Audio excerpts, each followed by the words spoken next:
Hello friends, मैं अनीता भास्कर आप सभी लोगों का अपने यूट्यूब चैनल पर स्वागत करती हूं। और पॉलिटिकल साइंस में आज 26 क्वेश्चन मैंने लिए हैं और आशा करती हूं वीडियो आपको जरूर पसंद आएगी। पसंद आए तो लाइक शेयर कमेंट करना ना भूलें और जो लोग चैनल पर नए हैं चैनल को जरूर सब्सक्राइब कर लें, बेल आइकन जरूर प्रेस कर दें जिससे नई वीडियो की नोटिफिकेशन भी आपको मिलती रहे।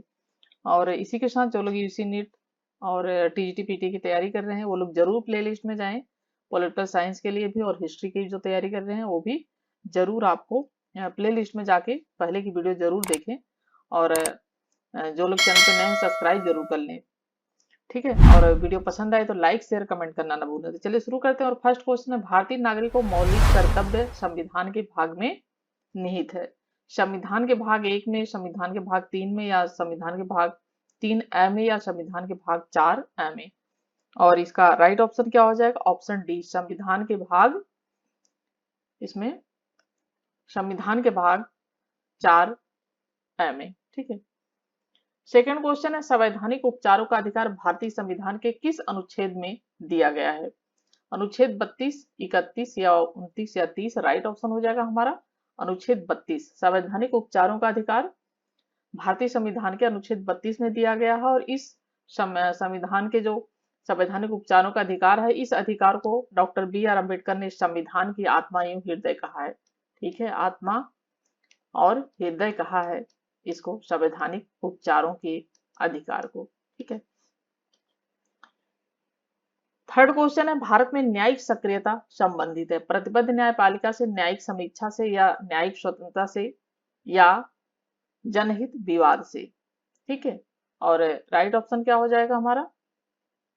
राइट ऑप्शन हो जाएगा ऑप्शन डी, जनहित विवाद से। तो किससे संबंधित है? जनहित विवाद से ये संबंधित है, ठीक है। निम्नांकित में से कौन सा तत्व राजनीतिक दलों का नहीं है? संगठन, मौलिक सिद्धांतों से असहमति, संवैधानिक पद्धति, या राष्ट्रीय हित? और राइट ऑप्शन हो जाएगा मौलिक सिद्धांतों से असहमति, ठीक है। ये ऑप्शन जो है वो राइट नहीं है राजनीतिक दलों का। नहीं, बाकी संगठन, संवैधानिक पद्धति, राष्ट्रीय हित, ये सब राजनीतिक दलों के तत्व हैं, ठीक है। फिफ्थ क्वेश्चन है, राष्ट्रपति अपना त्यागपत्र, ठीक है, अपना त्यागपत्र निम्नलिखित में से किसे संबोधित कर दे सकता है? यानी किसे संबोधित करता है? उपराष्ट्रपति, लोकसभा स्पीकर, प्रधानमंत्री, या भारत के प्रधान न्यायाधीश? और फिफ्थ क्वेश्चन का राइट ऑप्शन क्या हो जाएगा? उपराष्ट्रपति। जो राष्ट्रपति होता है अपना त्यागपत्र किसको संबोधित करके देता है? वो उपराष्ट्रपति को देता है। और उपराष्ट्रपति जब अपना त्यागपत्र देता है तो वो क्या करता है? राष्ट्रपति को ये देता है, ठीक है। तो दोनों एक दूसरे को ही त्यागपत्र दे सकते हैं। सिक्स क्वेश्चन है, यहाँ एक दैत्य सो रहा है उसको सोने दो क्योंकि वह जग गया तो दुनिया को हिला देगा। यह कथन किसके बारे में था? फ्रांस, जर्मनी, जापान, चीन? और सिक्स क्वेश्चन का जो राइट ऑप्शन है ऑप्शन डी हो जाएगा, चीन, ठीक है। सेवंथ क्वेश्चन है, संयुक्त राष्ट्र अमेरिका के सीनेट के प्रत्येक राज्य से कितने प्रतिनिधि चुने जाते हैं? 5, 10 प्रतिनिधि, संख्या या क्षेत्रफल के हिसाब से 2? और सेवंथ क्वेश्चन का जो राइट ऑप्शन हो जाएगा ऑप्शन डी हो जाएगा, ठीक है। अमेरिकी सीनेट के प्रत्येक राज्य से कितने प्रतिनिधि चुने जाते हैं? तो 2 प्रतिनिधि चुने जाते हैं। आठवां क्वेश्चन है, तटस्थ राज्यों की वह अवस्था है जिसमें युद्ध के समय वे इस संघर्ष में भाग नहीं लेते और दोनों युद्धरत पक्षों से अपना शांतिपूर्ण संपर्क बनाए रखते हैं। यह कथन निम्नांकित में से किसका है? लास्की, प्लेटो, अरस्तु, लॉरेंस? और 8 क्वेश्चन का जो हमारा राइट ऑप्शन हो जाएगा ऑप्शन डी हो जाएगा, लॉरेंस का कथन है ये, ठीक है। 9th क्वेश्चन है, असंलग्न राष्ट्रों का प्रथम सम्मेलन कहाँ हुआ? जकार्ता, बेलग्रेड, काहिरा, या नई दिल्ली? ठीक है। जकार्ता इंडोनेशिया की राजधानी, बेलग्रेड यूगोस्लाविया का, और काहिरा इजिप्ट की है, ठीक है। और 9th क्वेश्चन का जो हमारा राइट ऑप्शन हो जाएगा ऑप्शन बी हो जाएगा, बेलग्रेड यूगोस्लाविया। अगर संलग्न जो राष्ट्रों का प्रथम सम्मेलन हुआ था वो बेलग्रेड में हुआ था, यूगोस्लाविया में, ठीक है। 10th क्वेश्चन है, सन 1967 में जब एशियान संगठन बना तब उसका उद्देश्य क्या था? जब एशियान संगठन बना तो उसका उद्देश्य क्या था?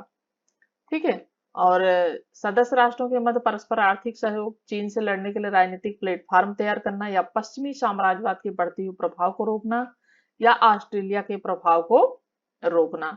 तो आसियान के जो निर्माण का मुख्य उद्देश्य था दक्षिण पूर्व एशिया में आर्थिक प्रगति को अग्रसारित करना तथा उसके आर्थिक स्वायत्त को बनाए रखना, और राइट ऑप्शन है इसका ए। ठीक है, सदस्य राष्ट्रों के मध्य परस्पर आर्थिक सहयोग। 11th क्वेश्चन है, संयुक्त राष्ट्र संघ की सामान्य सभा के सेक्रेटरी जनरल हैं बुतरस गाली, कोफी अन्नान, यासिर अराफात या इनमें से कोई नहीं, और राइट ऑप्शन हो जाएगा 11th क्वेश्चन का option B, Kofi Annan. Next question है, संयुक्त राष्ट्र की स्थापना निम्नलिखित में से किस वर्ष हुई थी? 1914, 1920, 1919, और 12th क्वेश्चन का राइट ऑप्शन क्या हो जाएगा? Option B 1920। राष्ट्र संघ की स्थापना कब हुई थी? 1920 में राष्ट्र संघ की स्थापना हुई थी, और 1919 में, ठीक है, 1919 में जब वर्साई की संधि हुई थी, ठीक है, जब वर्साई की संधि हुई थी तब जो है उसके बाद इसी संधि के तहत जनवरी, ठीक है, इसी संधि के तहत जनवरी 1920 में हुई थी ये स्थापना राष्ट्र संघ की। ठीक है, 13 क्वेश्चन है, निम्नलिखित में से कौन सा देश संयुक्त राष्ट्र की सुरक्षा परिषद का अस्थायी सदस्य नहीं है? भारत, अमेरिका, सोवियत संघ, ब्रिटेन। तो कौन सा जो है देश है जो संयुक्त राष्ट्र की सुरक्षा परिषद का अस्थायी सदस्य नहीं है, और राइट ऑप्शन हो जाएगा भारत। भारत जो है वो अस्थायी सदस्य नहीं है, और काफी कोशिश की जा रही है अस्थायी सदस्य बनने की संयुक्त राष्ट्र सुरक्षा परिषद की, लेकिन अस्थायी सदस्य नहीं है। अमेरिका, सोवियत संघ, ब्रिटेन ये अस्थायी सदस्य हैं। ठीक है, 14 क्वेश्चन है, भारतीय विदेश नीति आधारित है शक्ति संतुलन पर, असंगता पर, सैन्य संलग्नता पर, या आवश्यकता आधारित उपागम पर। और 14 क्वेश्चन का राइट ऑप्शन है भारतीय विदेश नीति जो किस पे आधारित है? असंलग्नता पर आधारित है भारतीय विदेश नीति। ठीक है, नेक्स्ट क्वेश्चन है, ओ और एम संबंधित संगठन और पद्धति से, ओम से, सैन्य संलग्नता से, या आवश्यकता आधारित उपागम से। और राइट ऑप्शन क्या हो जाएगा? ऑप्शन बी, ठीक है, ओम से। ओ और एम संबंधित है किससे? ये संबंधित है ओम से। नेक्स्ट क्वेश्चन है,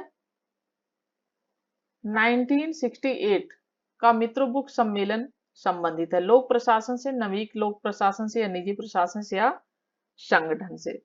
ठीक है, और इसका राइट ऑप्शन क्या हो जाएगा? ऑप्शन बी, नवीन लोक प्रशासन से।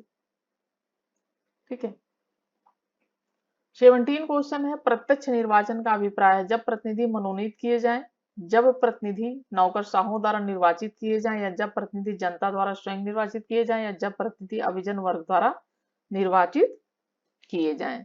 ठीक है, तो प्रत्यक्ष निर्वाचन का जो अभिप्राय है यानी मतलब उसका क्या है? राइट ऑप्शन हो जाएगा ऑप्शन सी, जब प्रतिनिधि जनता द्वारा स्वयं निर्वाचित किए जाएं, प्रत्यक्ष रूप से निर्वाचित किए जाएं तो प्रत्यक्ष निर्वाचन कहलाता है। ठीक है, कुछ रिक्तियों को भरने के लिए किए गए निर्वाचन को निम्नलिखित में से किस प्रकार की संज्ञा देंगे? 18 क्वेश्चन, नामांकन, उपचुनाव, निर्वाचन, या इनमें से कोई नहीं। राइट ऑप्शन क्या हो जाएगा? उपचुनाव। जो रिक्तियां हो जाती हैं, जैसे चुनाव हुआ किसी की, कभी कभी किसी लड़ाई की वजह से, या किसी वजह से किसी की डेथ हो जाती है, या किसी वजह से वो सीट खाली हो जाती है, तो उसको दोबारा से उसका निर्वाचन किया जाता है। जब दोबारा निर्वाचन किया जाता है तो उसको क्या कहते हैं? उसको उपचुनाव कहते हैं। ठीक है, अभी भी 2 सीटें खाली थी जहां उपचुनाव चल रहा है, उपचुनाव की तैयारी की जा रही है। 19 क्वेश्चन, किसने कहा अस्पृश्यता हिंदू समाज पर एक कलंक है? नेहरू, सरदार पटेल, अंबेडकर, मोहनदास करमचंद गांधी। तो अस्पृश्यता हिंदू समाज पर एक कलंक है, किसने कहा था ये? और हमारा राइट ऑप्शन क्या हो जाएगा इसका? ऑप्शन डी, करमचंद, मोहनदास करमचंद गांधी, यानी गांधी जी ने कहा था अस्पृश्यता जो हिंदू समाज पर क्या है? एक कलंक है। नेहरू समर्थक थे पूंजीवाद के, साम्यवाद के, गणतांत्रिक समाजवाद के, अराजकतावाद के। और नेहरू किसके समर्थक थे? गणतांत्रिक अराजकतावाद के समर्थक थे। गिलकेस ऑफ वर्ल्ड हिस्ट्री पुस्तक किसने लिखी है? ठीक है, किसने लिखी है? राम मनोहर लोहिया, राजेंद्र प्रसाद, पंडित जवाहरलाल नेहरू, या जयप्रकाश नारायण। और राइट ऑप्शन क्या हो जाएगा? ऑप्शन सी, ठीक है, पंडित जवाहरलाल नेहरू। नेक्स्ट क्वेश्चन है, संपूर्ण क्रांति का नारा किसने दिया? डॉक्टर लोहिया ने, पंडित नेहरू ने, या जयप्रकाश नारायण ने, या डॉक्टर बी आर अम्बेडकर ने। और संपूर्ण क्रांति का नारा जो दिया था वो दिया था जयप्रकाश नारायण ने। और यह नारा कब दिया था? दिसंबर 1973 में दिया था। ठीक है, कब दिया था ये? दिसंबर 1973, 1973 में दिया था। 23 क्वेश्चन है, 1932 के पूना समझौते से कौन लोग संबंधित थे? महात्मा गांधी, ठीक है, महात्मा गांधी और doctor B R Ambedkar, Jawaharlal Nehru और मदन मोहन मालवीय, या चित्तरंजन दास पंडित, मोतीलाल नेहरू या जवाहरलाल नेहरू और डॉक्टर बी आर अम्बेडकर। ठीक है, और राइट ऑप्शन क्या हो जाएगा इसका? राइट ऑप्शन हो जाएगा ऑप्शन ए। पूना समझौते से कौन लोग संबंधित थे? तो पूना समझौते से संबंधित है महात्मा गांधी और डॉक्टर बी आर अम्बेडकर 1932 में। ठीक है, 24 क्वेश्चन है, गांधी ने 1930-32 के मध्य गोलमेज सम्मेलनों में किसमें भाग लिया था? प्रथम, द्वितीय, तृतीय। ठीक है, सम्मेलनों में भाग लिया था, किसमें भाग लिया था? प्रथम में, द्वितीय में या तृतीय में? तो गांधी जी ने भाग लिया था द्वितीय में। जो दूसरा द्वितीय गोलमेज सम्मेलन था उसमें ही गांधी जी ने भाग भाग लिया था और वो लंदन गए थे इसमें। ठीक है, और ये बहुत बार क्वेश्चन पूछता था, गांधी जी ने तीनों में से सिर्फ एक में ही भाग लिया था, जबकि बी आर अम्बेडकर ने तीनों ही गोलमेज सम्मेलन में भाग लिया था। 25 क्वेश्चन, नीचे दिए कूट की सहायता से लॉग के सामाजिक अनुबंधन का सही क्रम चुनिए। नागरिक, सरकार, प्राकृतिक अवस्था या सामाजिक अनुबंध। और राइट ऑप्शन क्या हो जाएगा इसका? ऑप्शन यहाँ पे कूट है और राइट ऑप्शन हो जाएगा इसका ऑप्शन बी।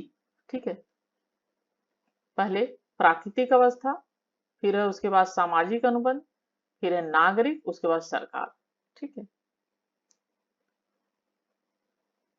लास्ट क्वेश्चन है, भारतीय न्याय प्रणाली आधारित है इंग्लैंड की प्रणाली पर, अमेरिका की प्रणाली पर, फ्रांस की प्रणाली पर या ऑस्ट्रेलिया की प्रणाली पर आधारित है?